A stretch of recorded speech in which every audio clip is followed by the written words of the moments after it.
So for those who have already joined, Maghrib is in a few moments. So we'll pray Maghrib and inshallah we'll start to talk around 7:15. Can you hear me? So I have two cameras right now. I have a Facebook, which is on my phone, and then my laptop is on the YouTube. So I'll only be able to see comments from YouTube.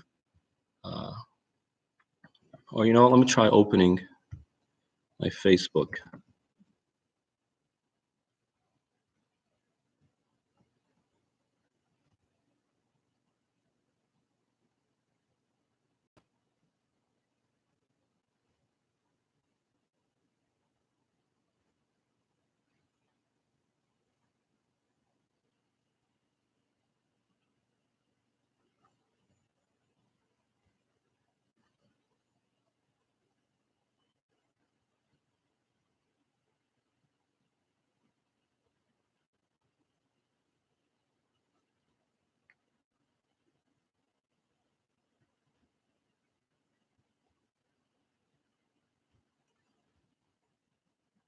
Can you hear me, Nabil?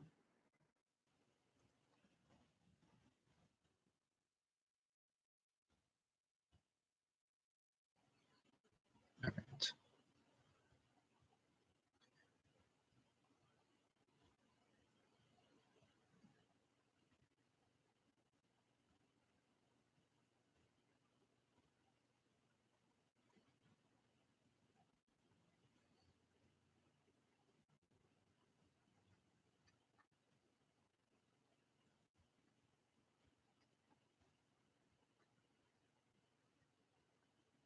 All right.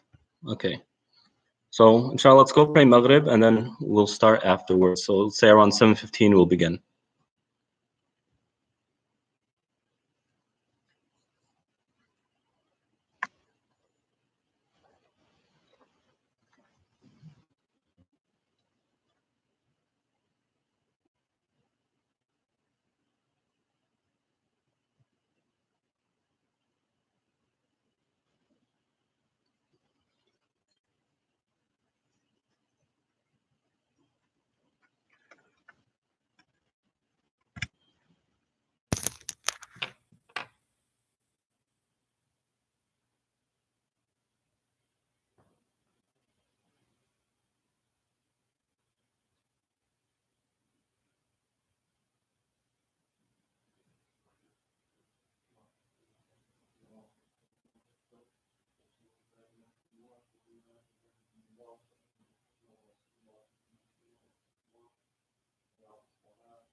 All right, test.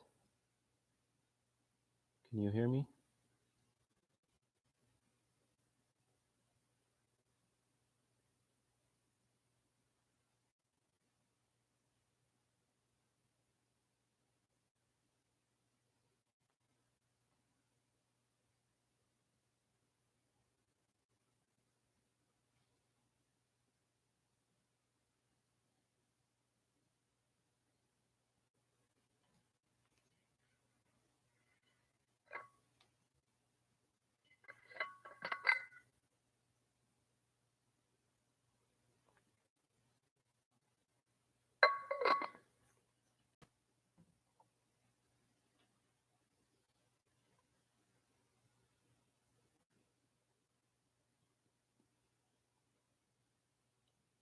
How's everyone doing?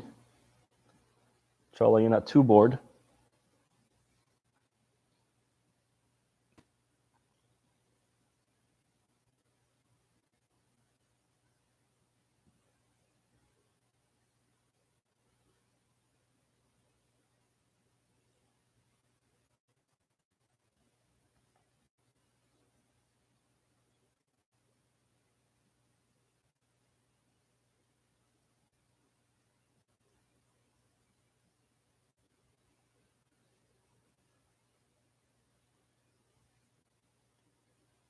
All right, so we'll start in like 4 minutes to give some people more time to finish their salah. So there is a little bit of a delay in the streaming. Please feel free to ask questions or to, if I didn't make sense in something that I said or something wasn't clear, just let me know in the comments. Inshallah, I will be engaging you throughout the talk. If I feel a question will take too long or requires too much of a tangent, I'll just leave it towards the end. And if I forget to address it, then just ask it again, okay?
All right.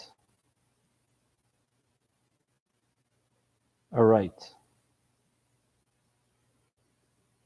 You ready?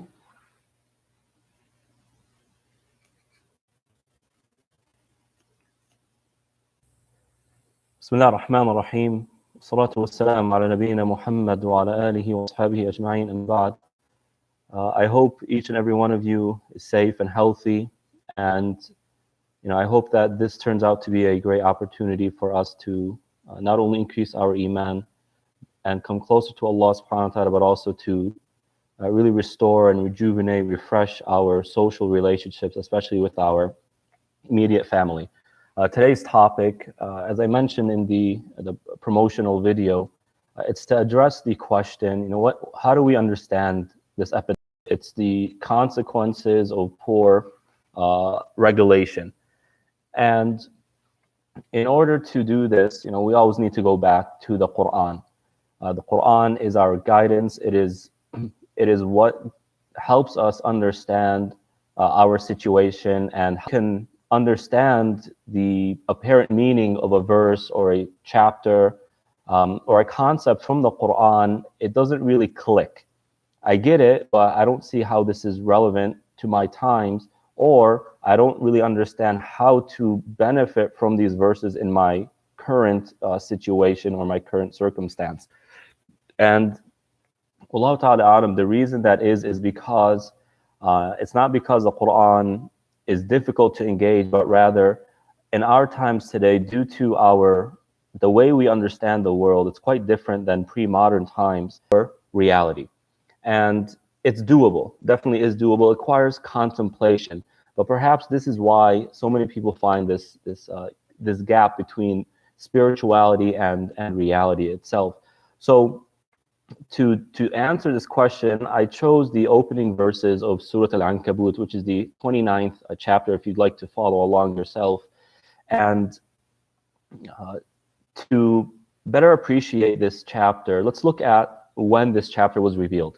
So Surah Al-Ankabut is, without a doubt, a Meccan chapter, meaning it was revealed when the Prophet ﷺ was still in Mecca. However, based on the context and the ideas being presented in the chapter, we can make an accurate conclusion. The persecution keeps getting worse and worse, and Mecca is no longer a fertile ground for Islam to hijrah. Is a life-changing event. It is something that changes every aspect of a person's life, almost every aspect of a person's life. So to them, they're going through a type of epidemic in that it's affecting refugees coming to them. And as we see today, refugees put a lot of strain on a particular government or country. So it's affecting a mass that's relevant to our time today, in that our situation is life-changing. It's affecting our daily routines. It is confining us drastically in what we can do and what we, it's limiting our ability to do what we normally do, to do what we like to do. So that's one point. Another thing is Surah Al-Ankabut is a chapter that some will refer to as Surah Al-Fitna, the chapter of fitna, tribulations. And it does and that's what, inshallah, I want to go through. And this is quite relevant to our current situation. So the believers were dealing with a very encompassing fitna that drastically changed their lives, and it was completely out of their control. And I think this is where the similarity is between that current situation and ours today. So Surah Al-Ankabut starts off, Bismillah ar-Rahman ar-Rahim, is meant to portray. And that is the following. The word fitna is a word that you'll find blacksmiths using. Blacksmith is someone who takes elements and uses those elements in order to create or to make other products. So for example, a blacksmith will take a bulk of gold and he'll put it through a process to where he can reshape the gold into a different shape. How does he do it? He does it through the process of a fitna. And that is by putting this elements in an intense amount of heat for a short period of time to purify the elements from the foreign objects that are attached to it. So he literally melts he puts the gold in a heat that's so powerful, so strong that it melts the gold, and then he's able to mold it into a sword, for example. He has a template for it, a rock that is ingrained with the shape of a sword, and he pours it in it, and then it dries up and it becomes a sword. But the main point here is that before the process, the gold has an amount of foreign objects from those foreign objects. In order to make it pure gold, it needs to go through a fitna. And that's precisely what a tribulation is meant to do for a believer. And that's why Allah subhanahu wa ta'ala allows it to happen. It's meant to put us under an amount of pressure for a period of time in order to purify the heart from foreign or from beliefs, concepts, practices, behaviors, that are hindering our ability to have a relationship with Allah subhanahu wa ta'ala. It's hindering our iman. It's taking away from our pureness and our highest potential. So that's one thing. And as we go through these verses, it's important to recognize something, that the language of Allah subhanahu wa ta'ala is very complex. So if we were to consider an event, a natural phenomenon that occurs like the coronavirus, that this is Allah subhanahu wa ta'ala speaking to us through this event, right? Allah's language is far more complex and complicated than our language. What I mean by that is the following. When Allah allows an event to occur, and we ask ourselves, why does it occur? You'll never get a black and white answer. It's never because it's a punishment or because it's mercy. It's never either or. Rather, what it means will differ from person to person, from community to community. And I'll give you an example of that. So let's say you have 3 people, and you present to each person the same exact flower. Person A sees the flower, enjoys it, has allergies to flowers. So as soon as he picks up the flower, he starts sneezing. He has a bad reaction to it. A third person picks it up and could care less. I don't really smell it. I don't like how it looks, whatever.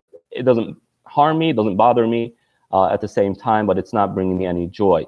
So one flower has 3 different meanings to 3 different people. But that goes back to who they are. For the person with allergies, they have a certain condition that causes a negative reaction to that flower. For another person, they have a particular state of mind, maybe an experience, maybe that particular flower reminds them of someone, their husband who they love, or their spouse, or their parents, and therefore the person has no reaction to it. Another example is the following. Sheikh al-Sha'rawi is a prominent, or was a prominent mufassir from Egypt, and he gives a very beautiful example. How does the Quran, extremely different consequences or results? And that is the following. He gives an example. When you're cold, and we're in California, we don't really experience this that much, but if you've ever been in a cold place, and when you're cold, people will start doing this with their hands, and they'll start blowing on their hands. They're blowing on their hands to do what? To warm it up. Now, take another example. You're drinking tea. What do you do to the tea to cool it down? You blow on it, right? Now, the action is the same. Both people are blowing, but the result is different. For one person who's cold, it's warming the hand up. For another person who's drinking something hot, it's cooling it down. It's the same action, but the results are different. Why? Because what's receiving that action is different. So a heart that is pure and good and healthy is receiving verses of the Quran. It has a positive result. So someone whose heart, it's not overly attached to this world, this heart will have an easier time grasping the Quran, and in many cases, in many verses. So when we look at coronavirus, do not look at it as black and white. This is a punishment from Allah, or this is a mercy from Allah, or it has nothing to do with either. This is something Allah subhanahu wa ta'ala has willed. And although it is the result of poor regulations, right? The wet markets, very disgusting. Although it's the result and the consequences of a failure from human beings, that does not mean it's not a theological issue. It is, because Allah subhanahu wa ta'ala allows it to happen. He allowed it to happen. Why? To bring about certain results. What those results will be will differ from person to person and from society to society. So what the coronavirus means to China and to America might be quite different than what it means to, 2 other different countries. What coronavirus means for person A is quite different than person B. Saying it's man-made. So I just answered that, Ahmed. I don't know if that's because of the delay. Allah subhanahu wa ta'ala allowed it. Although it's man-made, He allowed it to spread and to occur. And it's not functioning except by the will and the permission of Allah subhanahu wa ta'ala. Right? Also, its nature, its ability to transit.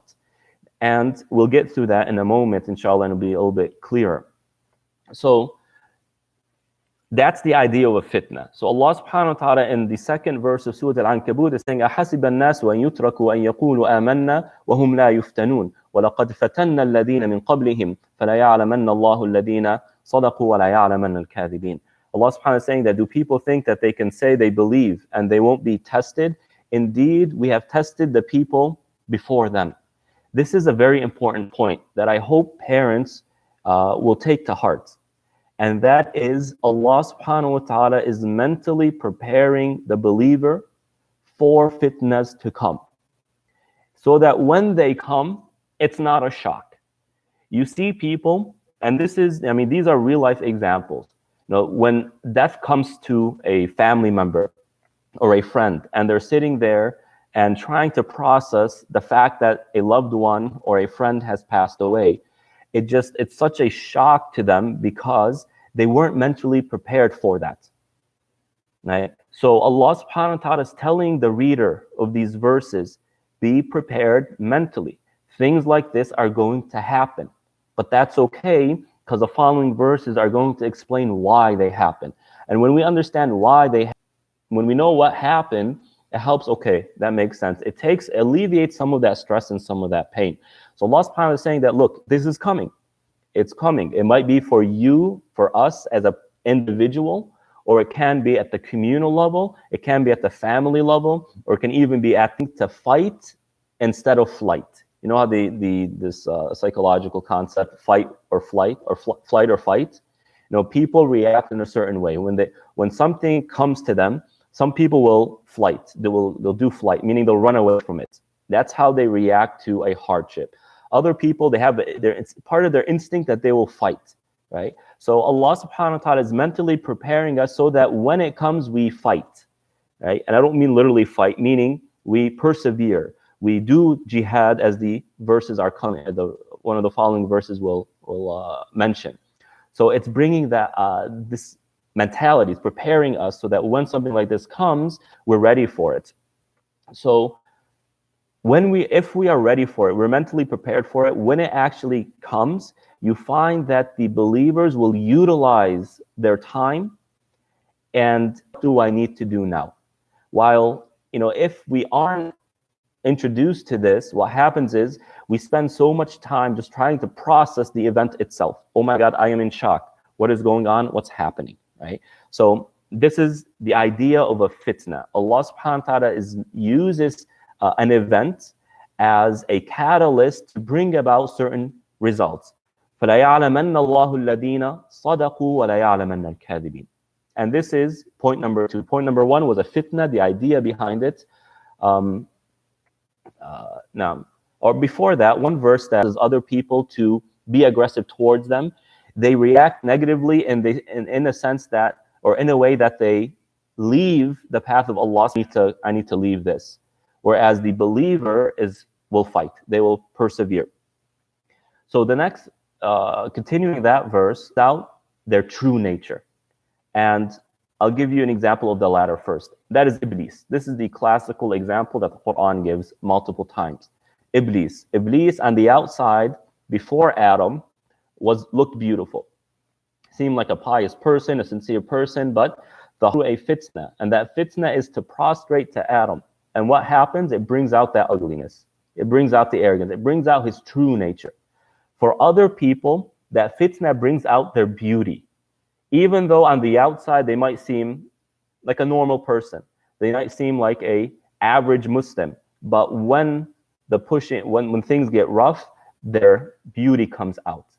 And you see this in many examples in our tradition, and these are the righteous people. Allah subhanahu wa ta'ala puts them through this fitna in order to elevate their status in this life and the next life. Ibn Jarrah, who is one of the 10 Mubashirin bil Jannah, one of 10 people who were granted Allah, who were promised paradise, 2 died because of a plague. And that plague was the plague of Timwas, Imwas, I'm sorry, not Timwas, Imwas. And it is considered to be an extension of the Justinian plagues. So there were plagues that were going on in Europe, and it happened to reach the area of Damascus, where Abu Ubaidah was. And Abu Ubaidah radiallahu an, very interestingly, he has a conversation with Umar through letters. Umar radiallahu an, who was the Khalifa at that time, was in Al-Madinah, and Abu Ubaidah was in Damascus. And he was the leader of the Muslims in that area. And Abu Ubaidah, he realizes there's a plague there. Umar radiallahu anh gets word that there's a plague there, and Umar radiallahu anh tells him, come before the plague spreads. And Abu Ubaidah says, we're there.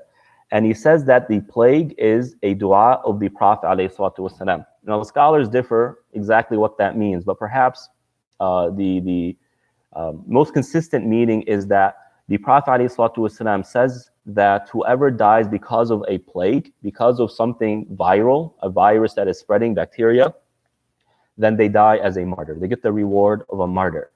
And Abu Ubaidah says that this is what the Prophet ﷺ was promising us, meaning he was making dua that something like this raises our status in the next life. So he wanted a piece of that. And he actually makes dua. He raises his hands up, he makes dua, oh Allah, allow this to be my death, right? And he actually dies because of it. Allah subhanahu wa ta'ala answered his dua. What does this tell us about Abu Ubaidah? You know, for any one of us, if we had the option like this, being confined to my home, people might get the plague, they might spread it to me, I don't know where this bacteria is, this virus is everywhere, right? And it's getting worse and worse by the day. I'm just gonna leave. Abu Ubaidah wanted something greater, and that thing was paradise. So the fact that he endured this, and this isn't something obligatory. Umar radiallahu anh told him to come back, to preserve your life, right? But Abu Ubaidah wanted paradise. So although this fitna led to his death, what it essentially did is it brought out his sincerity, his thirst for paradise, right? That's one example. Another example is Ibn Hajar al-Asqalani. Ibn Hajar al-Asqalani, rahimahullah ta'ala, is one of the prominent scholars of our tradition. He was living during the time of the Black Plague. Some of the Black Plague reached the Muslim world, and a lot of people died. A lot of Muslims died because of it. Now, of course, Europe was the epicenter of that, but the Muslims did get an extension of that, and it was a hard time for them.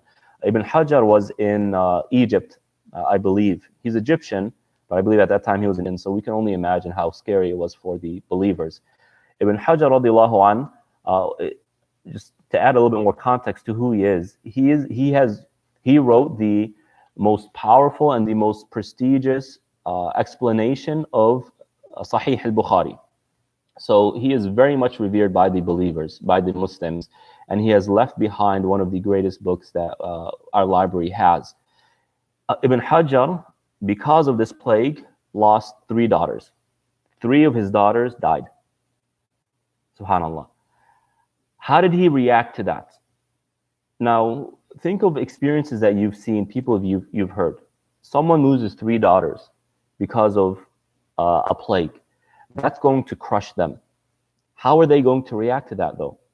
Ibn Hajar rahimahullah ta'ala reacts to that.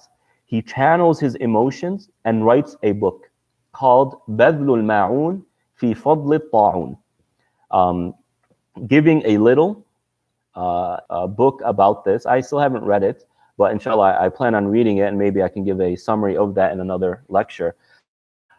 He writes about the plague and the virtues of someone who is dealing with a plague, who's patient during a plague, who abides by the seek the reward of Allah subhanahu wa ta'ala. Then there's much to gain there, much reward. Also, if someone dies because of it, they get the reward of a martyr. So he's reminding the people of his time, the people after him, that look, this is how we should view believers. And Ibn Hajar radiallahu anh says the same thing. It's a rahmah for the believers, and it is a punishment for whom. So we'll get a little bit more into that, inshallah, in a moment, how it's a rahmah and a believer. But in general, this is the way the scholars, Hajar radiallahu anh, to be some sort of a stone where he doesn't have any emotions, he didn't feel the sorrow and the pain of losing his daughters, but look at his reaction. Allah subhanahu wa ta'ala made that fitna something that elevated Ibn Hajar's status, not only in the next life, but even in this life, and the believers. Now, what do you think of Ibn Hajar after hearing this story? I didn't know this about him. I know who Ibn Hajar is. I've read some of his works. My own heart has risen immensely, and I'm sure that you feel the same way. So those are two examples of the ta'un.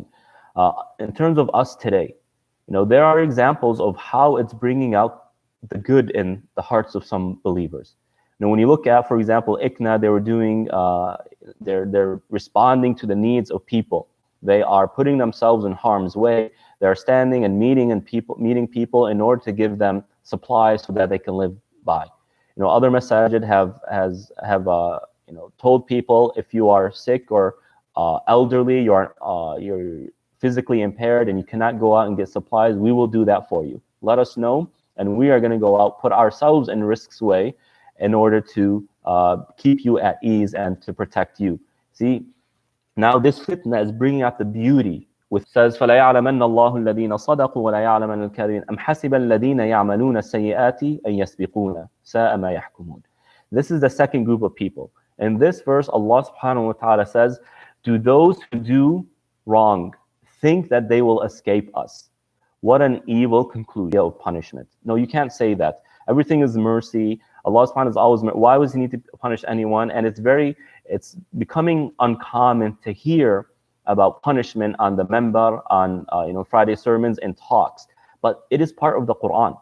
Allah subhanahu wa ta'ala is saying that fitna will come as a punishment to people, to remind everyone that those who do wrong will not escape Allah subhanahu wa ta'ala.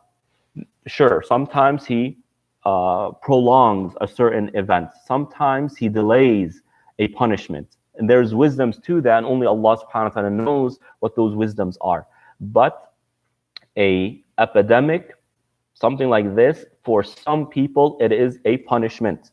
And Allah subhanahu wa ta'ala makes that clear in the Quran. Allah subhanahu wa ta'ala says, وَلَقَدْ أَخَذْنَا آلَ فِرْعَوْنَ بِالسِّنِينَ وَنَقْصٍ مِّنَ الثَّمَرَاتِ لَعَلَّهُمْ يَذَّكَّرُونَ فإذا جاءتهم الحسنة قالوا لنا هذه وإن تصبهم سيئة يطيروا بموسى ومن معه ألا إنما طائرهم عند الله ولكن أكثر. So this is a series of verses in Surah Al-A'raf, the 7th chapter, in which Allah subhanahu wa ta'ala says that we inflicted certain punishments upon Fir'aun and his people. Right? They include drought, it includes economic collapses, plague as well. Now, Allah subhanahu wa ta'ala is saying that he inflicted them with this because of their arrogance. فَاسْتَكْبَرُوا وَكَانُوا قَوْمًا مُجْرِمِينَ. Because of their arrogance and their wrongdoing, their oppression, their injustices. Right? However, before that, Allah subhanahu wa ta'ala says, لَعَلَّهُمْ يَذَّكَّرُونَ.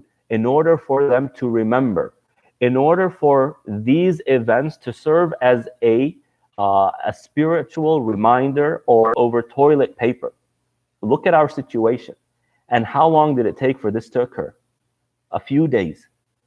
A few days ago, we are scared because of something they can't even see. Right? This is meant to remind us. It is meant to show the disbelievers, those who are going about doing wrong, doing injustice. Hit your brakes. Slow down with what you are doing. Remember, Allah subhanahu wa ta'ala is above his throne watching.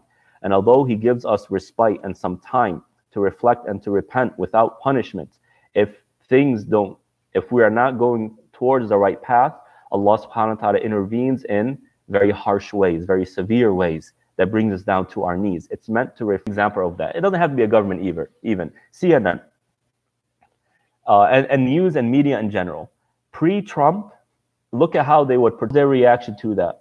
These news media, these outlets stopped bullying Muslims. On the contrary, now they want to forge alliances with Muslims. They recognize something, that their injustices led to the manifestation of their own enemy, subhanAllah, and they hit the brakes. Likewise, this needs a little bit more research, but something to reflect on and think about a little bit more. Died in Algeria, just the most heinous crimes you can imagine. World War II comes and Europe rips itself apart. These countries rip each other apart. Over estimates as high as 100 million people die.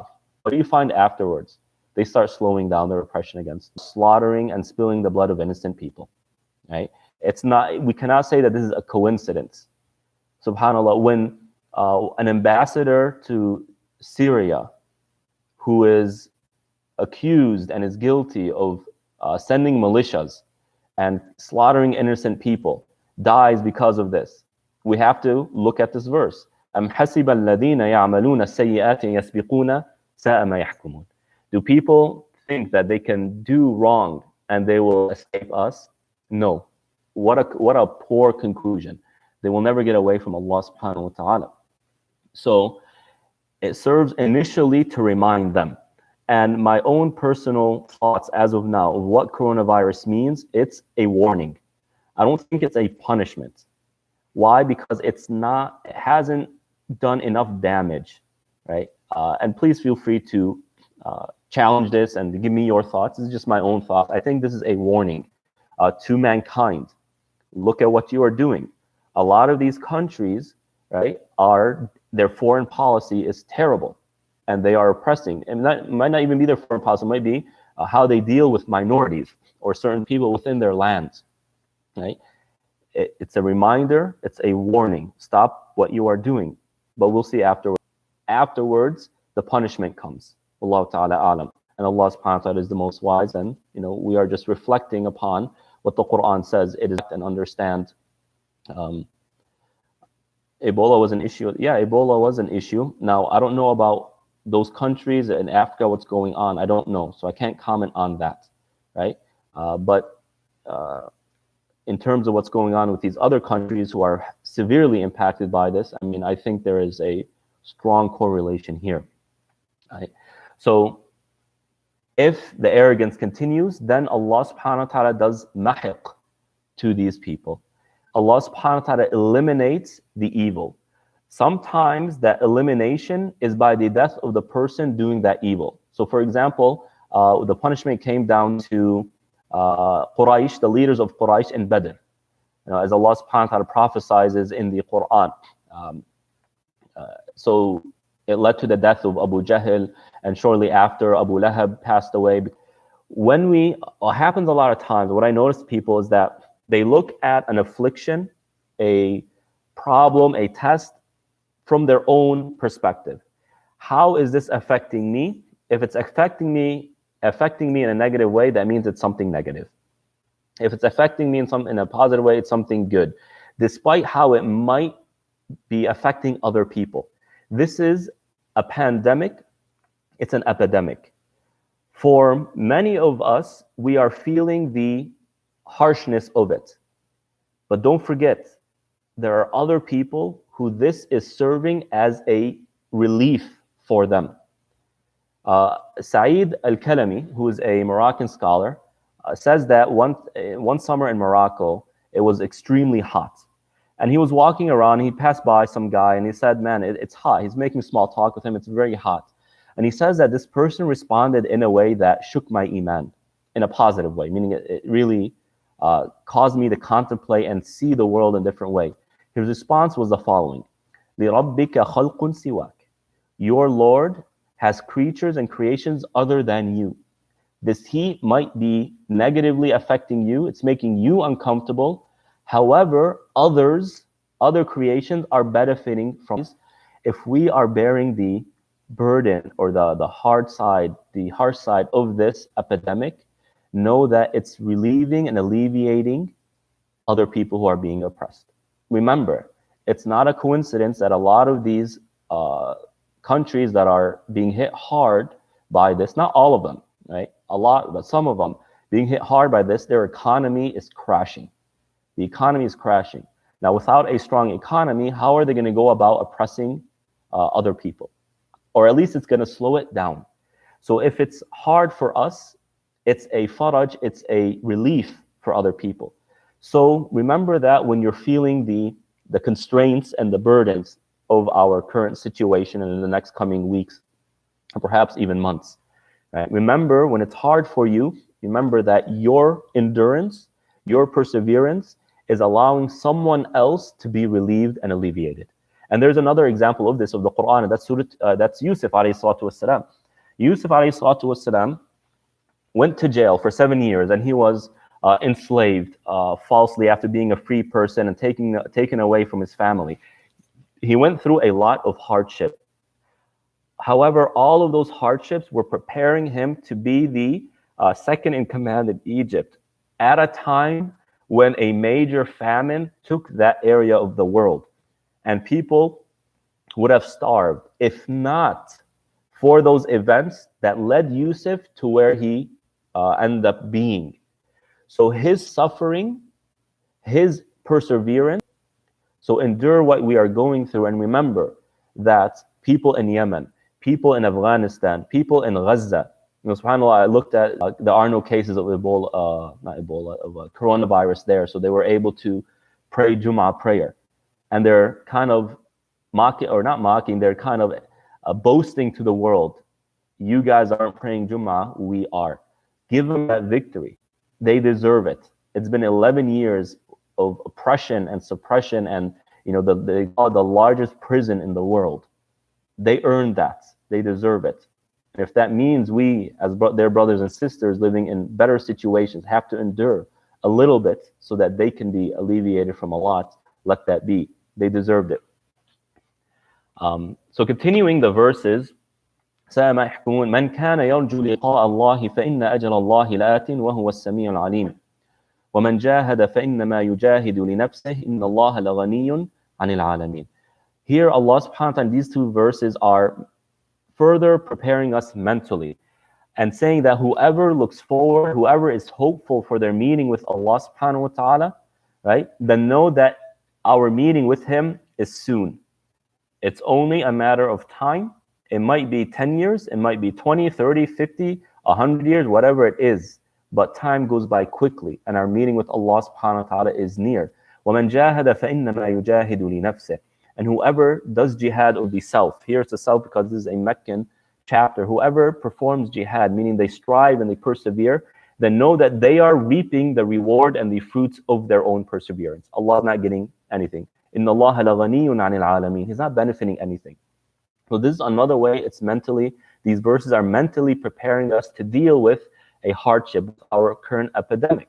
Allah subhanahu wa ta'ala is saying that you will meet Allah subhanahu wa ta'ala and you will be rewarded for your hardships.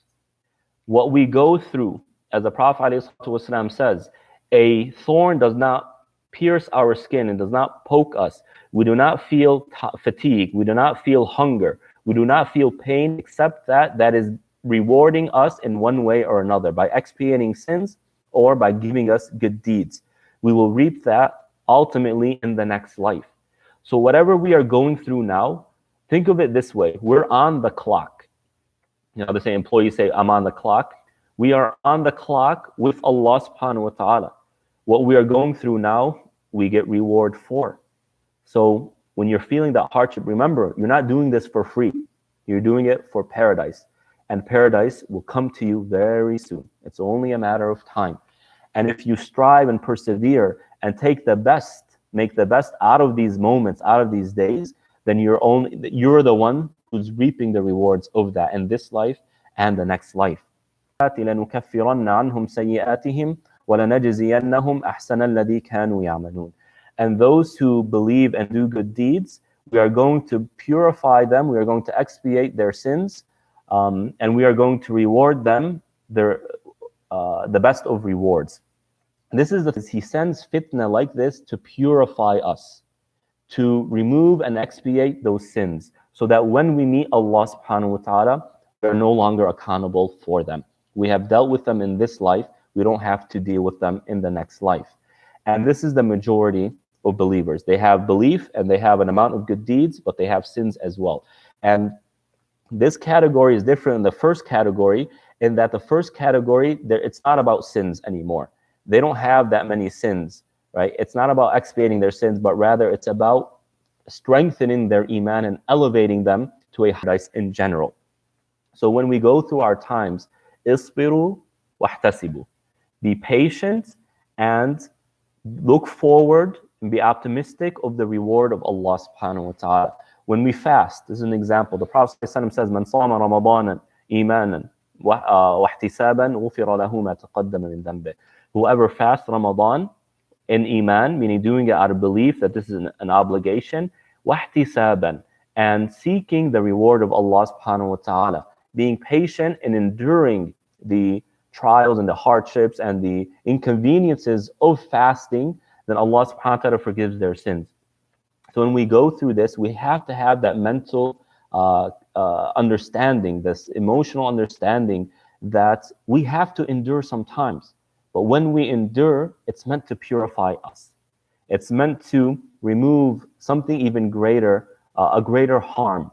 So having those sins be with us on the day of judgment will bring us a lot more stress and anxiety and concern than dealing with an epidemic like a coronavirus that will expiate those sins. So let him do what he wills. Allah subhanahu wa ta'ala doesn't play around. He is the expert of experts. He's the king of experts, subhanahu wa ta'ala. He knows exactly and precisely what to do and how to do it, who to afflict and who to protect. We as Muslims have to embody and to apply the advice of the Prophet ﷺ along with the experts, right? We do what we do. After that, it's beyond our control. Let Allah subhanahu wa ta'ala choose what he chooses and let him do what he does. Some final thoughts in this regard. Allah subhanahu wa ta'ala says that he is Latif, and one of his names is Al-Latif.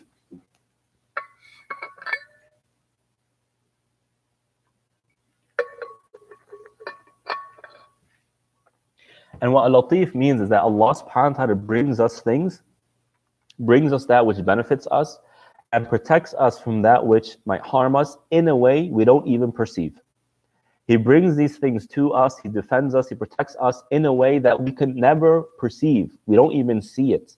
We cannot even, we cannot contemplate, we cannot even predict it. So Allah subhanahu wa ta'ala is Latif.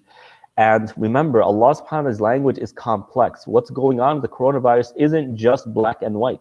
It's not just to test people. Rather, there are other things going on. And one possibility is that what people are plotting and planning. Allah subhanahu wa ta'ala sometimes sends something to stop the plot of someone else, to stop the harm of someone else, the oppression, the injustice. That could happen. Another interesting thing is that now there are satellite images showing how the pollution over China this is not far-fetched. So Allah subhanahu wa ta'ala is Latif, and he's bringing us a lot of good. We just need to let Allah do what he does without questioning him and without, complaining about it. Another thought that we should contemplate on and think about is that we tend to appreciate things after losing it. I'm sitting down, I wish I could go to, Spectrum Mall and just walk around with my baby and my family, have ice cream.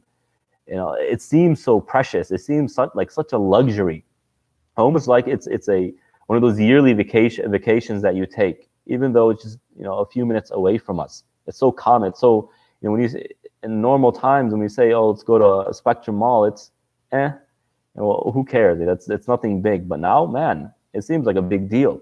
So Allah subhanahu wa ta'ala is really reminding us of what we have. And when we are reminded of what we have, we tend to appreciate it more. My time in Jordan really helped me better appreciate the garden. It's so calm and peaceful and enjoyable.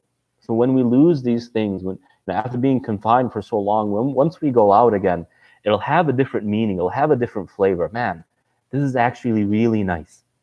And that helps us better appreciate life and better utilize it and take advantage of it in a positive way, of course, and be grateful and thankful to Allah subhanahu wa ta'ala, so that we are people who, as the Quran says, وَلَئِن شَكَرْتُمْ لَأَزِيدَنَّكُمْ. In words, Allah is testing us.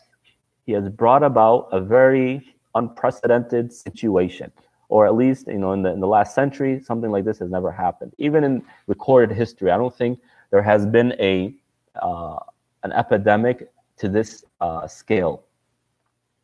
What are we going to do afterwards? Look at what Allah subhanahu wa ta'ala says in Surah Al-A'raf again. Once oppression really reached its pinnacle, the oppression of Fir'aun to the children of Israel, it reached its pinnacle. The children of Israel told Musa alayhi salatu wasalam, قَالُوا أُوذِينَا مِنْ قَبْلِ أَنْ تَأْتِيَنَا وَمِنْ بَعْدِ مَا جِئْتَنَا. We were being harmed before you came to us, and after you came to us, we're still being harmed. Meaning you're supposed to be our savior in this life. You're supposed to be the one who gets us out of our situation, alleviates our pain. We're still enduring the same exact thing. Before you came, we were enduring this, and after we're enduring this. Look at what Musa's response is. قَالَ عَسَى رَبُّكُمْ أَن يُهْلِكَ عَدُوَّكُمْ وَيَسْتَخْلِفَكُمْ فِي الْأَرْضِ فَيَنْظُرَ كَيْفَ تَعْمَلُونَ. Perhaps Allah subhanahu wa ta'ala will destroy your enemy. Fir'aun finishes. What are we going to do? Are we going to be the same exact way? Are we going to be the same exact people we were before? Are we not going to learn anything? Or is this going to be like a fitna, the first category, that's going to purify our hearts and make it more pristine and more full of iman?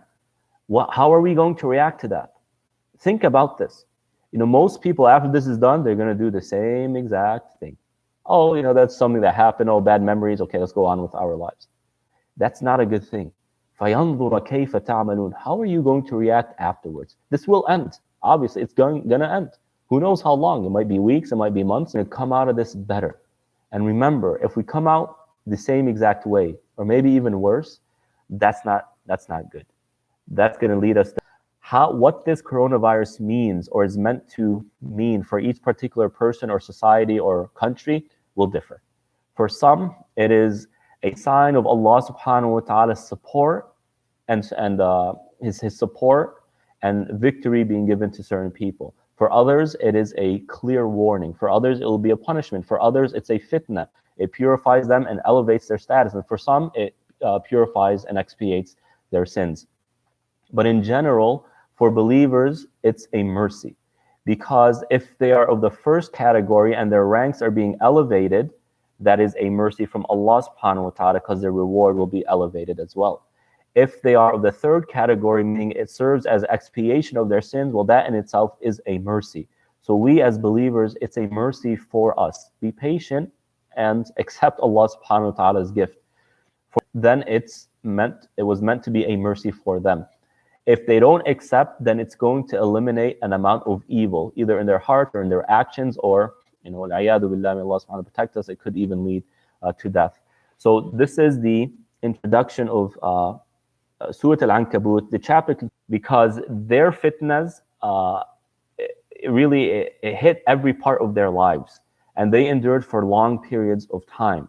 However, in this chapter in particular, Allah subhanahu wa ta'ala mentions how He saved each one, Nuh and Ibrahim, and even the other prophets who come after their two stories, to remind us that our fitna will come, and like Allah subhanahu wa ta'ala alleviated and saved Nuh and Ibrahim and the other prophets, Allah subhanahu wa ta'ala will save us from these fitnas, from any fitna that comes to us. So be patient. Remember that you can, when we entered it, sallallahu alayhi wa Muhammad wa ala alihi wa sahbihi ajma'in. So please do ask your questions. I'd love to continue in a conversation with you all. I didn't see any questions pop up. So Sheikh.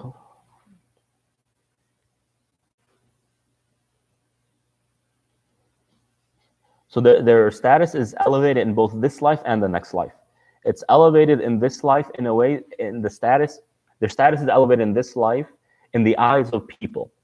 So when we know the story of Abu Ubaidah, radiyallahu anhu, and we see how he reacted to this, and we see his firmness of iman, right, and his perseverance and his pursuit of paradise, it elevates his status in our eyes and in our hearts, to where he becomes a role model for others. And it elevates his status in the next life, and that he gets reward for what he endured and what he went through and his reaction.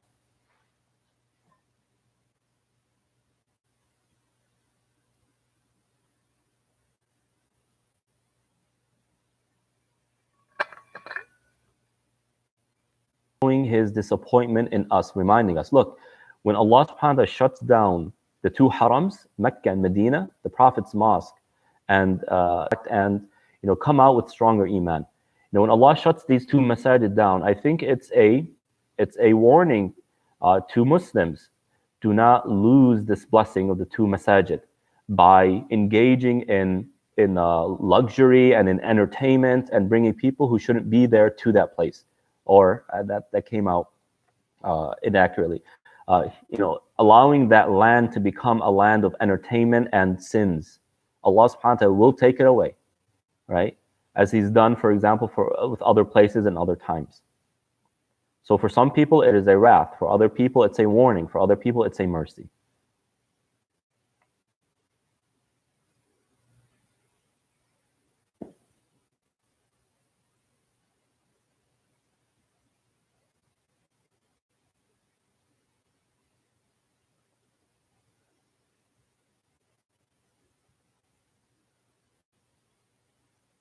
I think it's a warning. In what I've seen so far, I think that this is a warning. It's not a punishment, and I mean that in the general sense. It's not a punishment because the damage that it has done is not that severe. When Allah subhanahu wa ta'ala punishes, He punishes with severity, right? Now, if the death count is 100 million, then I think that would be fair to say it's a punishment. I mean, that's severe. But the death toll, although it's unfortunate that I think it's now where 10,000 people have passed away, and it's our duty as Muslims to save the lives of anyone, regardless of who they are, as part of our iman. So I think it's a warning. It's a warning to China, it's a warning to Iran, it's a warning to all these other countries. Stop your oppression, or else things will get worse. It's also a warning to the Muslims. If you are going to spend your lives in entertainment, guess what? It's not going to be good for us, right? So it's a wake-up call. And that's what I think. In general, it's a wake-up call. It's a warning to both Muslims and non-Muslims. Stop what you're doing. We're joined by Sheikh Nu'man Beg to represent, mashallah. Jazakallah khair, Sheikh.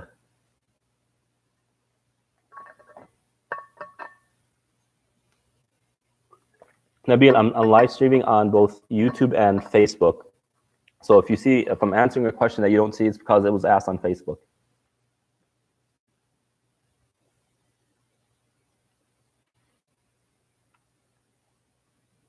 We still pray for protection. Of course, we pray for protection. That's part of the fitna, that Allah subhanahu wa ta'ala puts us in a situation that really puts us under a lot of stress so that we reach out to Him. Ibn Qayyim rahmatullah alayhi says that he went through a hardship that was so severe to him that he kept reaching out to Allah, kept making dua. But he said that from the beauty, in his mind, in his heart, he was so engaged with Allah subhanahu wa ta'ala because of that hardship that it was so beautiful to him. So Allah subhanahu wa ta'ala, sometimes He will put us through a hardship so that we reach out to Him, right? So we need to be making dua now. That's what we should be doing. Allah subhanahu wa ta'ala says, وَلَقَدْ أَخَذْنَاهُمْ بِالْعَذَابِ فَمَا اسْتَكَانُوا لِرَبِّهِمْ وَمَا يَتَضَرَّعُونَ. Indeed, we have taken them with affliction and hardship, but that didn't result in them finding peace and peace with Allah, nor did it cause them to make dua to Allah. Meaning, when we go through hardship, it's supposed to lead us to these two things, to find peace with Allah and to reach out to Allah subhanahu wa ta'ala and make dua to Him.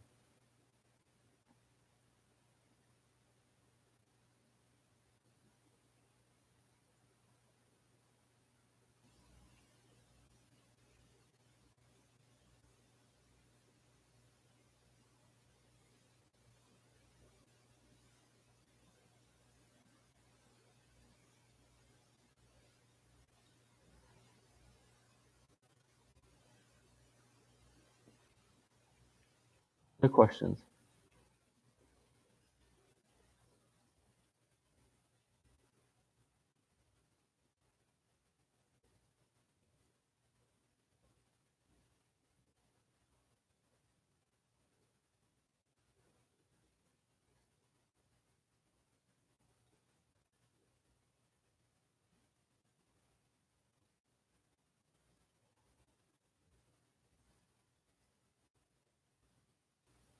Ameen. Jazakallah khair.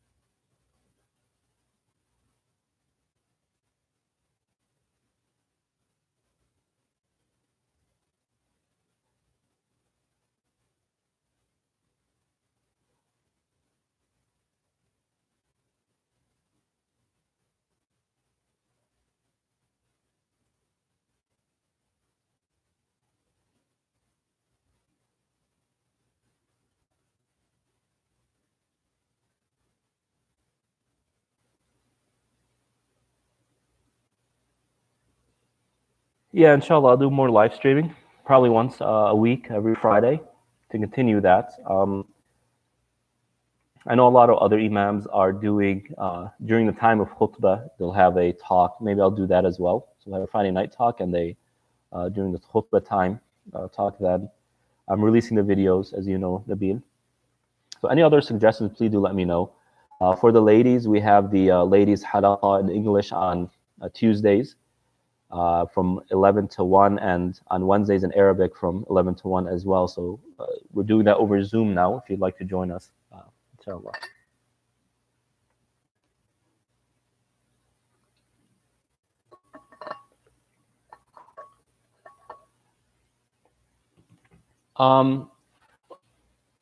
So it depends on the situation. It seems like the from what I gather from the conversation between him and Umar radiallahu anh, the plague had yet to spread, so it would have been okay for him to leave. However, I don't think the Sharia is going to force us to leave. Although I wouldn't be surprised if someone makes a strong argument that we have to leave beforehand. That's fine. I think the issue here is that death wasn't certain.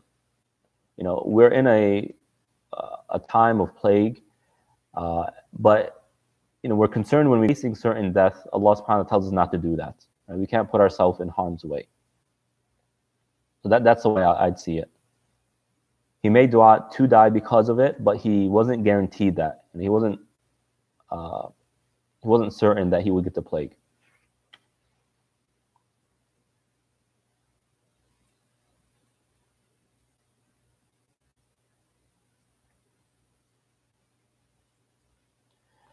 Is the coronavirus the result of a lab intentionally made? Allahu A'lam. I mean, you can get into conspiracy theories here, but it's not the first time something like this comes out of China, right?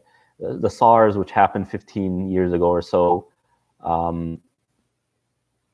it happened because of the same thing, these wet markets, right? So it's not a surprise. I think that's what it is.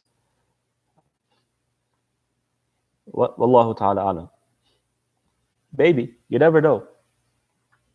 Right? You never know what politics is hiding.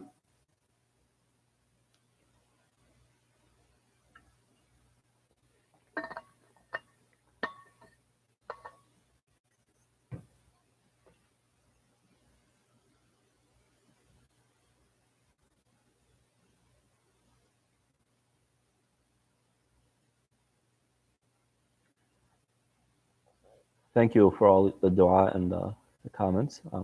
Anyone else have any questions? Or does anyone have a topic that you would like to be discussed maybe next week?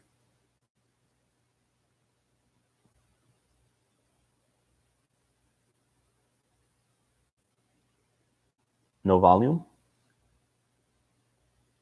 Can you hear me?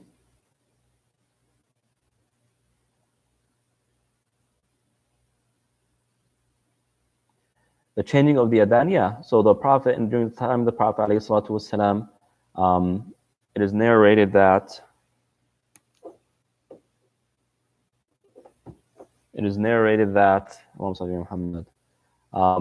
when there would be heavy rains or for some reason, the Prophet ﷺ would tell people to pray at home, and it will be in the adhan. Sallu fi buyutikum or rihalikum, pray at home.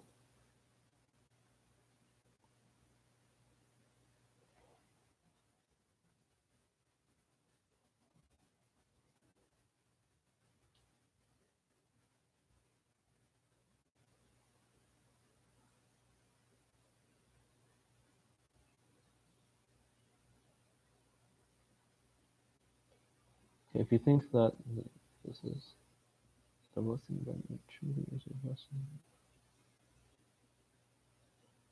No, it's not what we think it is. I think there are two things. There are two things that we need to consider that determine whether this is a punishment or not, or a blessing or not. And the first one is what we are doing before. Are we full of sins before? Are we neglecting our salah? Are we neglecting our obligations? Are we transgressing the prohibitions? That's one thing. Right? The second thing is how do we react to it? Are we reacting positively? Is it bringing us closer to Allah subhanahu wa ta'ala? So the best case scenario is that, no, we're not doing sins before, we're not neglecting our faith, and after the fact, it brought us closer to Allah subhanahu wa ta'ala. That is a blessing. If we were doing sins before, we're neglecting our obligations, but we react to it in a positive way, then it's expiation. It's a blessing, but an expiation. Right? If we weren't doing anything bad before, and we react to it negatively, that is a punishment. Right? If we were doing bad things before and we also react to it negatively, I mean, that's the worst type of punishment.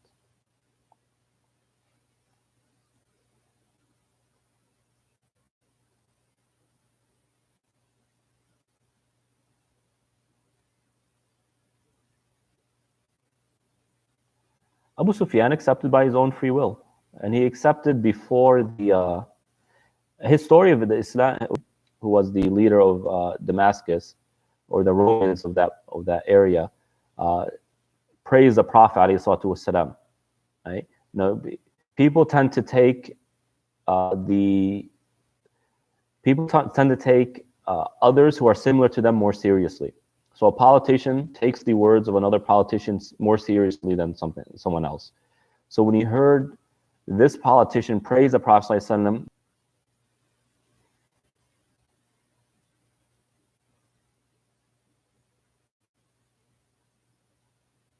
saying the same thing for Facebook.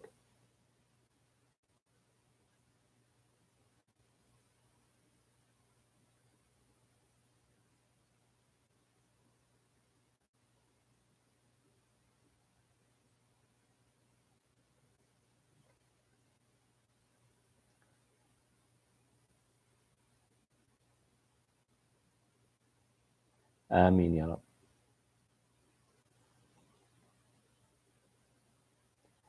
Is there a specific amount of rak'at you have to pray for tahajjud? No, there is no specific amount.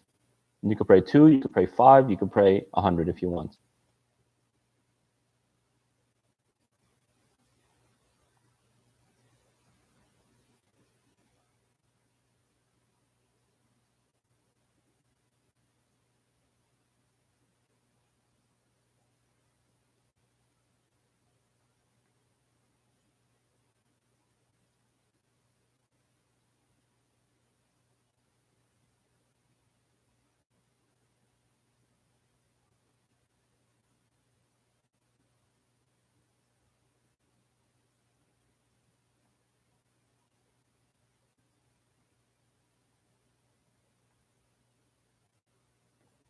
Okay, so if there are no more questions, we ask Allah subhanahu wa ta'ala to allow this to be something, a discussion that has brought us closer to Him, to really help us process our situation.